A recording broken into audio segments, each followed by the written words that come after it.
Trying to make sense of the real estate market lately? Wow. It feels pretty much impossible, right? You've got all these conflicting signals flying around. Is it a buyer's market, a seller's market? Is the whole thing waking up or just hitting the snooze button again? Okay, let's dive in and really unpack what the data is telling us about the 2026 housing market. So, before we can figure out where we're going, we've got to look at where we've been. And for the last couple of years, the housing market has basically been, well, in a deep sleep. A major slump that's had a ton of buyers and sellers just sitting on the sidelines, waiting for something, anything to change. And when I say a major slump, I really mean it. Home sales recently hit a 35-year low. Just let that sink in for a second. We're talking about a historically quiet period, which, it really puts all the current buzz about a market recovery into a much sharper perspective. We are crawling out of a serious downturn. Which, of course, brings us to the big question that's on everybody's mind.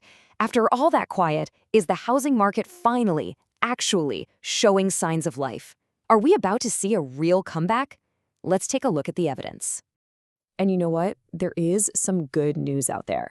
We're starting to see several indicators pointing towards what you might call a spring thaw. There's this growing optimism from agents on the ground, and the data is finally starting to back them up. Maybe the most telling sign of all is this really clear shift in power.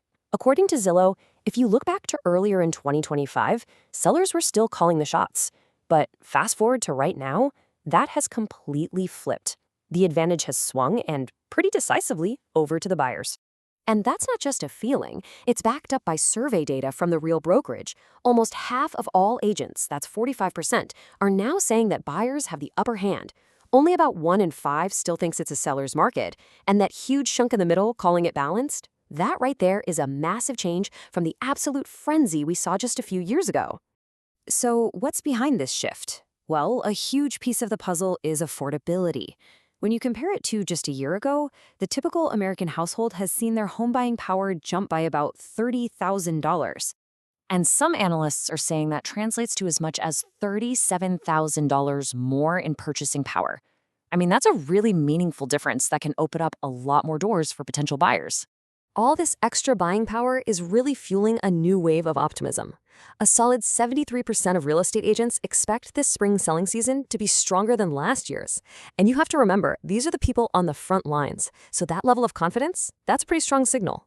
But, and you knew there was a but coming, it's not all sunshine and roses. For every single positive sign, it feels like there's a big headwind pushing right back. So now, it's time for a reality check on the challenges that are keeping all that optimism from getting out of control. Agents are telling us that buyers are still up against some major hurdles.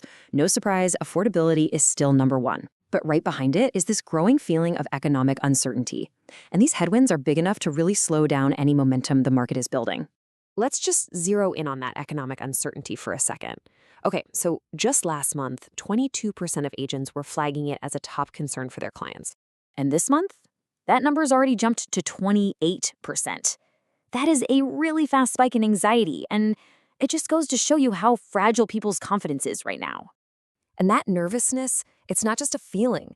It has a direct, real-world impact. Over 3/4 of agents say they have clients, both buyers and sellers, who are actively putting off decisions because they're worried about the economy or their job security. That kind of hesitation puts a serious brake on the whole market. So beyond those immediate worries, there are a couple of big wildcards out there that could shove the market in some really unexpected directions. Let's talk for a minute about the broader economy and the growing influence of, you guessed it, artificial intelligence. The global situation just casts a long shadow over everything. Geopolitical events can create all this uncertainty around things like oil prices and inflation, which makes it incredibly tough to predict what's coming next. And that big picture uncertainty eventually trickles right down to individual financial decisions, like buying a home. Now, let's talk about the other wild card, AI. You might think it's some sci-fi thing on the horizon, but nope, it's already here. A huge majority of real estate agents, 86% of them, are already using AI tools in their business. It's really not a question of if anymore, but how it's changing the game. So with agents jumping on the AI bandwagon so fast, how are their clients reacting? Well, for the most part, they're not that worried. Half of the agents say it doesn't even come up in conversation. Another 40% say clients are asking questions, but it's more out of curiosity than any real concern. So while it's transforming the back end of real estate, it's not a major factor for consumers, at least not yet. So, what does this all add up to? You've got good news and bad news, you've got optimism and anxiety, all swirling around at the exact same time. It kind of suggests we're not heading for another dramatic boom or a devastating bust, but maybe something else entirely. Maybe a new kind of normal. And this quote from Zillow's economists just captures that feeling perfectly. They predict the market will settle into a healthier state. For buyers, that means a bit more breathing room. For sellers, it means more price stability and consistent demand.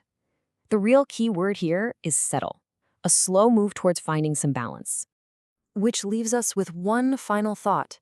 It really seems like the market is in this delicate process of finding its equilibrium after years of just pure volatility. But with so many economic wildcards still in play, the million-dollar question remains: how long can this new balance actually last?